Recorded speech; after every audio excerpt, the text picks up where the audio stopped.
Hi guys, Sasha from Mobile Geeks, and today we have a kind of special unboxing because it brings us back to, well, the origin of Mobile Geeks or of netbook news, or what it was called EPC news at the very beginning. This was my first EPC, that's the EPC 701 series. That was the 8G with 8GB of SSD. This one came out in December 2007. I bought it when I was living in the US at that time, and somehow it kind of changed my life because I started to blog about netbooks. And what I would like to show you today is a little bit about the evolution of the very first EPC. As you can tell, I mean, this was a teeny tiny little device with a 7-inch screen. 800 by 480 was the resolution. Absolutely crazy. Exandros Linux pre-installed, but still it kind of changed the world of mobile computing, and not only of mobile computing but also for PCs and for notebooks in general. So this was the very first EPC. We also have the very last EPC, that's the EPC 1025, and I think it's an absolutely gorgeous device, as you can see, with a matte 10.1 inch screen. Unfortunately only 1024 by 768, but this one came with an Intel Atom N2800 dual-core processor, and I put 4GB of RAM in here and even 128GB Samsung SSD. So this is a really fast device. That was the very last one, and it got out or came out last year. Well, then we also had a kind of another product series from ASUS, and that's a Transformer Pad series, which was at that time also somehow based on the heritage of the EPC, because as you can tell, these were the first 2-in-1 devices. ASUS introduced this almost 3.5 years ago during Computex. The first prototypes came out. So I think this is the Infinity that we have here. That was a Tegra 3 device, has a 1080p screen, a beautiful Android operating system. It was super fast, and once again it came with a docking station, so you could also use it somehow as a netbook. Let's talk not about old devices anymore. Let's go for something new, and this is down here. That's the new ASUS Transformer Book T100G. This is the evolution of the netbook, the evolution of the Transformer Pad. It's running the latest Intel Bay Trail SoC, and it comes with Windows 8.1. Starts at $349. We are going to unbox it. I'm going to tell you everything you need to know about it. So the ASUS Transformer Book T100T, well, originally it launched as the T100. I'm not sure if this is just a 64GB version. It's called T100T. I think you just need to look it up in your online shop, or wherever you gotta buy your gadgets. Let's just dive right into it, because seriously guys, I've been so waiting for this. This is actually the very first netbook video that I'm doing for, God, Jesus, for ages. Yeah, pretty much ages. Yeah. So let's just get all the goodies out here. So we have a warranty card here. This is a premium care, so like an Apple Care. No, sorry, that's a warranty card. It's a kind of quick starter. And over here we have, well, we have an Office product license, and one for Windows 8.1. Yeah, maybe. So that's the first for me, because that's also the first Windows native Windows 8.1 device, because we've been updating our other Windows 8 device to 8.1 yesterday. So this is a USB to micro USB for the charger. That's our standard PSU, nothing new here. And that's about it. I mean, hello ASUS, where's the sleeve? So I got, especially over here in Taiwan, got so used to getting a sleeve to a case. There's nothing in here. This is kind of sad, because this is definitely something that I need for a device like this, especially when you're going on the road. Just to let you know, the full review will be online in about 1.5 years. Yeah, 1.5 years, sure. In about 1.5 weeks, because I'm taking this device with me to the Nokia World in Abu Dhabi. just to, you know what, do a real field testing with it, because I want to run some video rendering on it, and I want to check out if it's just supporting the Intel QuickSync. And oh god, these foils are so annoying. You know, instead of foils, why not just, as I said, getting this device into a sleeve? Then you don't need these plastic foils. Makes sense, doesn't it? Okay, so this is our docking station, our keyboard, and of course the tablet unit. Before we're taking a look at the tablet unit, I would like to tell you something about the keyboard. Well, first of all, this is a proper chiclet keyboard, no doubt about this, right? The physical feedback of the keys is pretty good.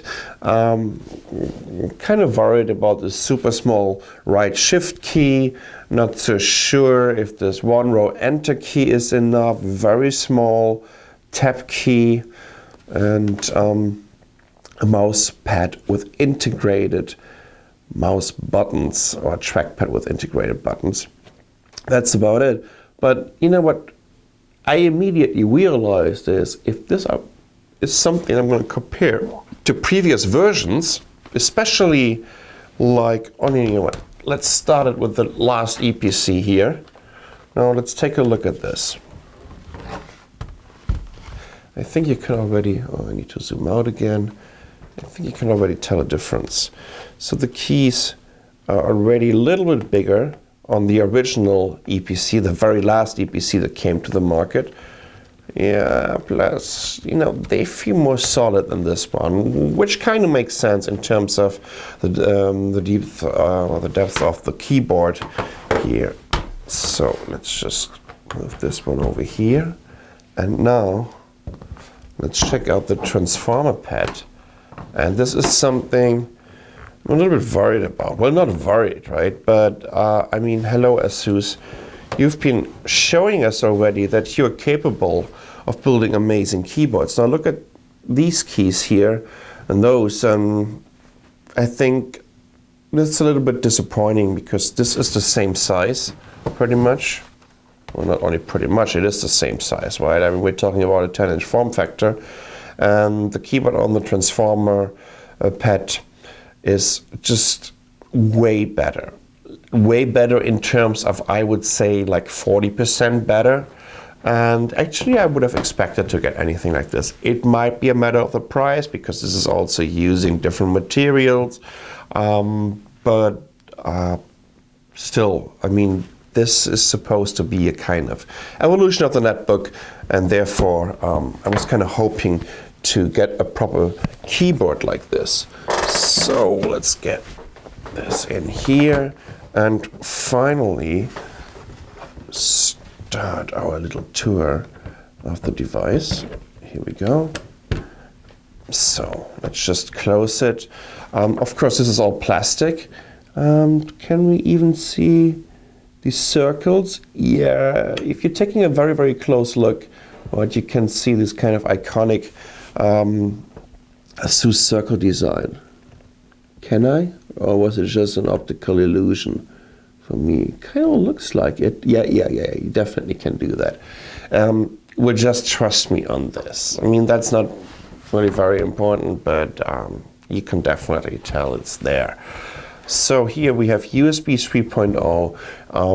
We have this on and off switch for the accelerometer. We have a volume rocker. It's a power button here, and on this side we have a micro USB, HDMI out, jack for your headset, and a micro SD card slot, and that's about it. There's nothing on the back side except of a Windows 8 sticker. You can't change your battery at all. Basically, this is also because, I mean, there is no battery in the docking stations, so that's nothing like what we saw with the transformer pad Infinity before. Let's just open the device. Oh, by the way, this is really light. So that means we're talking about 540 grams, I think, for the tablet, and 520 for the keyboard, which makes it roughly about a little bit more than a kilogram, and also turns it into one of the lightest netbooks or EPCs or whatever ASUS built. And by the way, you know what? This is something that I missed. Can you see the stereo speakers here on the back? So it's going to be interesting also to check out the speakers. But once again, this is something for our real review. We have a 2 megapixel camera here and a 10.1 inch 1366 by 768 IPS display that we're going to fire up right away. And finally, or it seems like our unit had a little bit of a problem with an update of Windows 8.1. So he was downloading a bunch of files and tried to update them, and then said, you know, and it seemed there was a problem. Yes, obviously there was a problem because it wasn't booting up. And it was running an auto repair, and now finally here we are. And this all seems to work. Let's, you know what, let's just get rid of the docking station here, and let's just use the tablet unit, because I think that in general this makes more sense. How about this little fancy stand, what we got from ASUS? Finally, wait to check it out. Okay, hello, here we go. Let's do that. Let's zoom in here. So, Windows 8.1, what we are actually really interested in is how does it work on a Bay Trail platform. So this is the Z3740, which is a quad core at I think 1.3 gigahertz, but we can check that out later. And yeah, in general, I think the performance is just absolutely brilliant, right? There's nothing to complain about, especially, I mean, okay, this might not be an in-depth performance test by just swiping all over the screen, right, on a Metro UI. But let me tell you that everything on the device feels quite zippy. Here you go. So, oh, the wild, messy state of smartwatches. Let's see what that is. Okay, so I clicked on the smartwatches. I'm getting an article about slavery. Yeah, here we go. That's kind of weird. Let's just go back. And yeah, Sasha and the Windows 8 apps. This is almost a little bit of a challenge. Yep, here we go. Let's try out the desktop. ASUS is waiting for product registration, and I think now we're coming very, very close to the point where I have to actually use the keyboard. I want to check out the screen, and let's do Paint. And let's try all 4 fingers to see how many touch points we're getting here. And just initialize the ASUS web storage. Okay, I would say 5. Let's try it again. Yeah, it's definitely going to be 5 and nothing more but 5. So there are 10 touch screens out there, but once again, this is a matter of the price. And as soon as you're reaching these 5 touch points, I think there's almost no need to get a 10 touch screen, because even for very fast writers on a virtual keyboard, you know what, they're not in need of this. 5 touch point is definitely enough. So at least we figured that out already. Let's not save it. What about the viewing angles of it? So let's try this here. That actually looks pretty good. Might look a little bit different on camera, because yeah. But in general, to me, this feels like a really good viewing angle. The colors are not changing at all, and like a very solid screen in general. With 1366 by 768, a couple of people were a little bit disappointed. We're expecting to get a 1080p screen on there, but once again, this is also a matter of the price. Let's just quickly get this back into the docking station. Here we go, that's a nice sound. So, and let's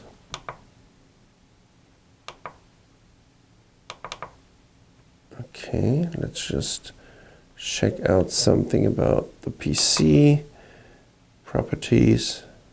Here we go. Here you go, 2 gigabytes, and there's a Z3740 at 1.33 gigahertz, and it tells us that this is a 30-bit operating system. Let's check out the task manager quickly.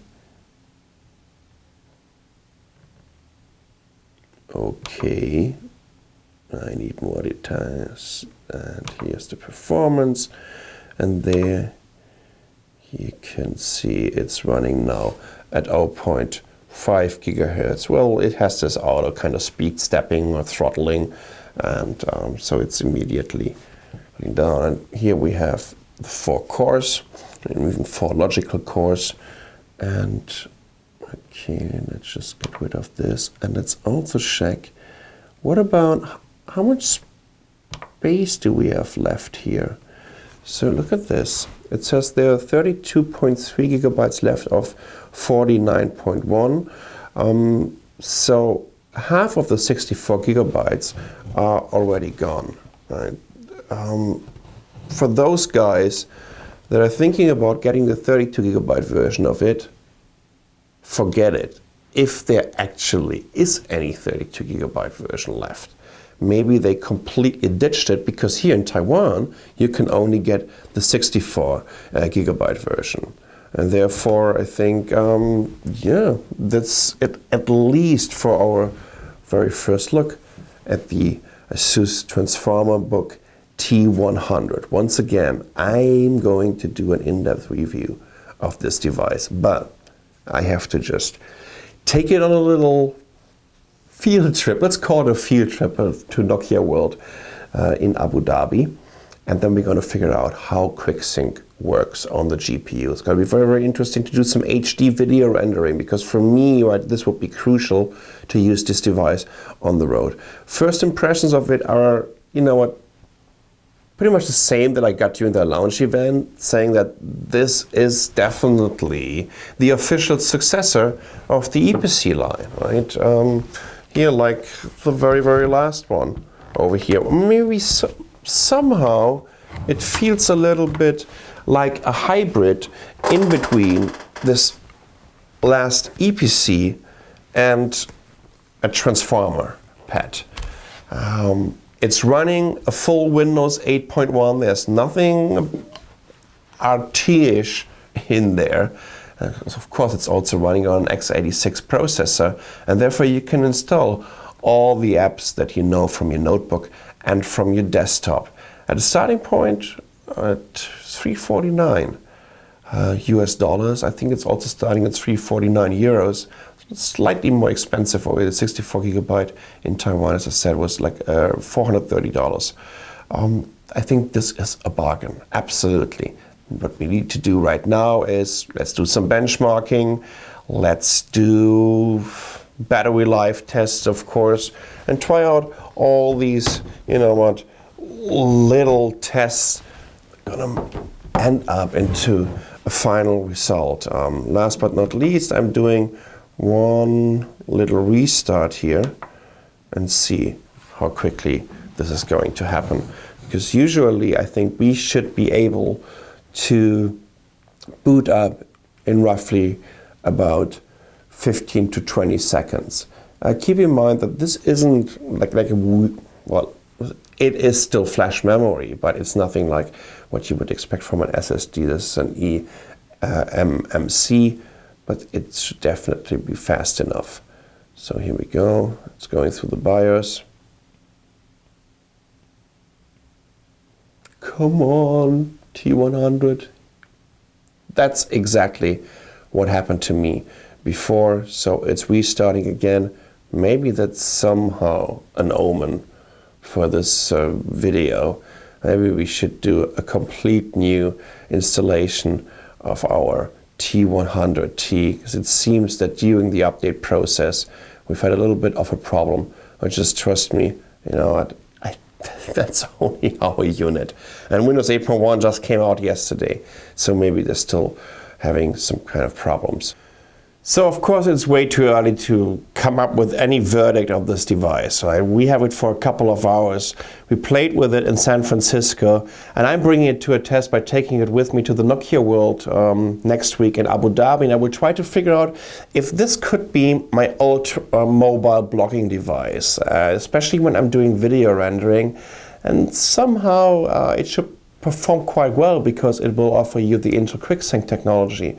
And I would kind of express to have like maybe 150% performance gain in terms of real-time rendering. So to do our 1080p videos on a device that has like 10 hours of battery life, that costs $350, and that is maybe slightly over 1 kilogram, is really quite tempting and teasing me to just try it next week. My first impression is I don't like the keyboard that much anymore. They really have to bring in their A game again to, you know what, to create something that reminds me of the Transformer Pad Infinity, which still has, in my opinion, the best keyboard that you can get on an Android device. So ASUS knows how to do this, and I'm just wondering why they couldn't do this on the T100T. Maybe it's a matter of the price. But even the very last EPC, which was that cheap, right? This was going like for $300, has a way better keyboard. So it can't be a matter of the price, I would guess. But still, they can always just exchange the keyboard or maybe coming up with a better solution. What I like about this device so far is the boot up time just coming up in like, I don't know, 15 seconds or so. It's just really fast. The build quality is good, it's light, and if it can just kind of keep this promise that ASUS made that this is an all-day battery, right, this would be really interesting to use in the future on the show floor at events. I mean, the netbooks came a long way. If you compare this very first EPC 701 from 2007 now with the Transformer Book T100T, this is just amazing. In terms of the performance, what you could guess is that this will just drive circuits around this fellow over here. And I would guess like 10 times faster, probably. We just need to bring it to a test with some benchmarks. It would be kind of interesting to benchmark it to the very last EPC, to the very first EPC, to the very last EPC, and to also see how it performs compared to a quad-core Tegra 3. So this is the very first look and the first unboxing of the new Gosh, I'm so into this EPC thing right now. The ASUS Transformer Book T100T. If you have any questions, just leave them in the comments, because I'm going to use them for my video review, which should be up in roughly about 2 weeks. So this is the EPC Transformer Book. I said it again, EPC, EPC, EPC. I'm so into EPC, obviously. That's the new ASUS Transformer Book T100. I'm Sasha for Mobile Geeks, and thanks for watching.